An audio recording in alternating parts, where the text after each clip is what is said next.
आता पाहूया पोलीस भरतीला पडलेला आणखी एक प्रश्न। बघा, हा प्रश्न ठाणे शहर पोलीस भरती 2023 या परीक्षेला पडला होता।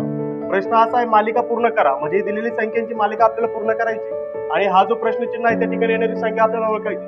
आता लक्षात ठेवा, या ठिकाणी 4 अंकी संख्या दिली, मग 4 अंकी संख्या दिल्यानंतर तुम्ही काय करायचं बघा, या पहिल्या संख्येमधील पहिल्या 2 अंकांचा दुसऱ्या संख्येतल्या पहिल्या 2 अंकासोबतचा संबंध आहे का तो पाहायचा। जर तो संबंध असेल तर प्रत्येक संख्येमध्ये तो संबंध लावायचा आहे। त्यानंतरची पुढची स्टेप काय करायची बघा, या पहिल्या अंकातील दुसरे 2 अंक यांचा दुसऱ्या संख्येमधील दुसऱ्या 2 अंकासोबतचा संबंध लावायचा आहे। आता आपण करूया बघा, या ठिकाणी 12, 24, 36, या ठिकाणी 33 आणि या ठिकाणी 48 आहे। म्हणजे बघा 12च्या पाड्यातील संख्या दिल्यात, 12 दुनी 24, 12 36, 12 42, म्हणजे त्यानंतर बघा 12 पंचे 60, म्हणजे 5 नंबरची संख्या येणार।